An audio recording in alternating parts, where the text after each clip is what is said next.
इंदौर से शिप्रा जा रहा मजदूर का परिवार, एक बैलगाड़ी और उस पर लदा सामान जिसे खींचते हुए दो मजदूर।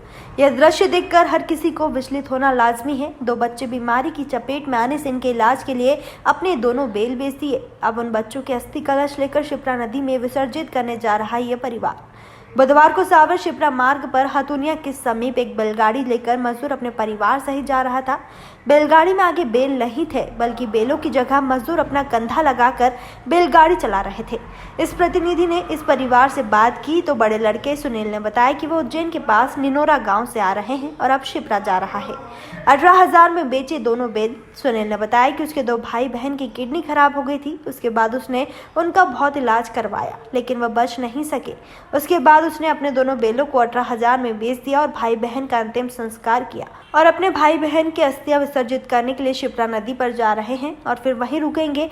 जब इनसे पूछा रास्ते में क्यों नहीं कहीं रुके तो इस परिवार का कहना था रास्ते में कोई रुकने नहीं देता और लॉकडाउन हुआ है, कोई काम भी नहीं बचा। किसी गांव में काम मांगने जाते तो मना कर देते क्योंकि बीमारी चल रही है। अब उसके पास कोई बैल नहीं है, इसलिए वो बैलगाड़ी में बैलों की जगह दोनों भाई ही कंधे लगाकर बैलगाड़ी को चला रहे हैं। सोशल मीडिया पर इस घटना के बाद अब प्रशासन जाग गया है। वहीं मंत्री तुलसी सिलावट ने इसको बड़ी दुखद निंदनीय घटना बताते हुए परिजनों की मदद करने की बात कही। वहीं प्रशासन को ऐसे मामले में पहले ही हिदायत दी गई थी कि किसी भी प्रकार की परेशानी मजदूर वर्ग को ना हो। इस पर जिस किसी की भी लापरवाही दिखेगी उस पर कार्रवाई भी की जाएगी। अब देखना यह होगा कि किस प्रकार प्रशासन कार्रवाई करता है और कितनी मदद इस परिवार को मिलती है। शिप्रा में कल एक मामला सामने आया है जहां पे बैलगाड़ियों में बैल की जगह एक परिवार खुद जुट के जा रहा था। ये एक दुखद घटना है, कष्ट देने वाली घटना है। हमारे मध्य प्रदेश में यदा कदा ऐसे प्रकरण आते हैं, इसको हमने चुनौती के रूप में लिया है। इस परिवार के इस बंदे की जो भी मदद कर सकते हैं पूरी खबर की जाएगी।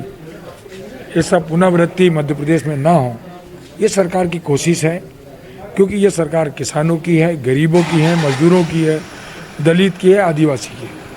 लगातार इस तरह के प्रकरण सामने आ रहे हैं जहां पे जो मजदूर वर्ग है, निम्न आय वर्ग के जो लोग हैं वो लगातार जो है लॉकडाउन के कारण आप जानते हैं लॉकडाउन के समय देश के अंदर मध्य प्रदेश वो सरकार है प्रवासी मजदूरों को लगभग हमारे जो देश के अन्य प्रांतों के थे, चाहे वो उत्तर प्रदेश के हों, चाहे उड़ीसा के हों, राजस्थान के हों, पंजाब के हों, दिल्ली के हों, बिहार के हों, इन सब को जो हजारों की संख्या में आपको मालूम है हमारी बॉर्डर पे आते थे।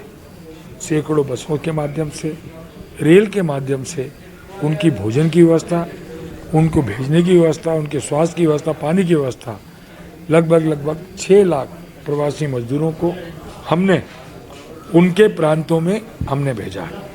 और मध्य प्रदेश में भी जो अन्य जिलों में थे उन सबको जो लॉकडाउन के समय रुक गए थे उनको हमने उनके घर भेजा।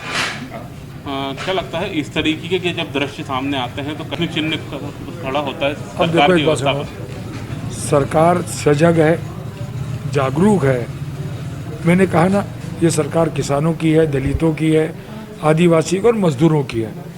इनकी हर कोशिश रहेगी कि इनको हर दुख में, हर सुख में सरकार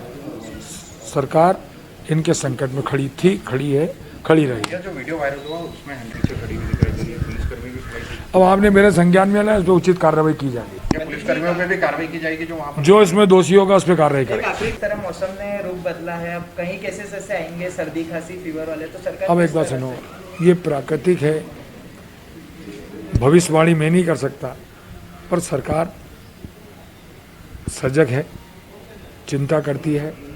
इन सब प्राकृतिक आपदाओं से, मौसम से, कभी गर्मी आती है, कभी ठंड आती है, कभी बरसात आती है।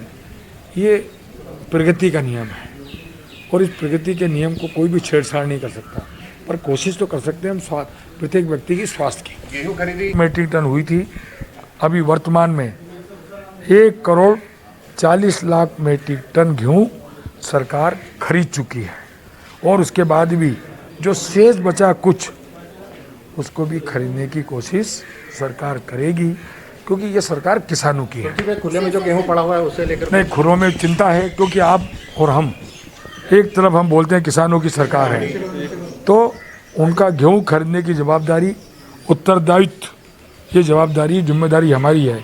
इस जो गेहूं खुले में पड़ा है उसको भी हम समेटकर गोडाउन में भेजने का प्रयास कर रहे हैं। टाइम न्यूज़ देखिए अब आपके मोबाइल और स्मार्ट टीवी पर लाइव प्ले स्टोर से डाउनलोड करें।